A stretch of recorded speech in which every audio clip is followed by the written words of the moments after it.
How to integrate Cardinity into OpenCart. Go to www.github.com/cardinity. Open Cardinity-opencart repository. Click on Releases.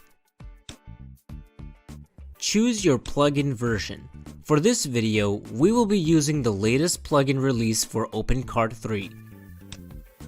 Download the zip file of the plugin. Log into your OpenCart admin panel. Go to Extensions, Installer. Click Upload and choose the Cardinity plugin. Wait for the install progress to be finished and then go to Extensions, Extensions.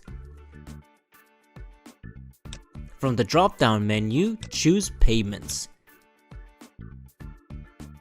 Find Cardinity and click Install. Then click Edit.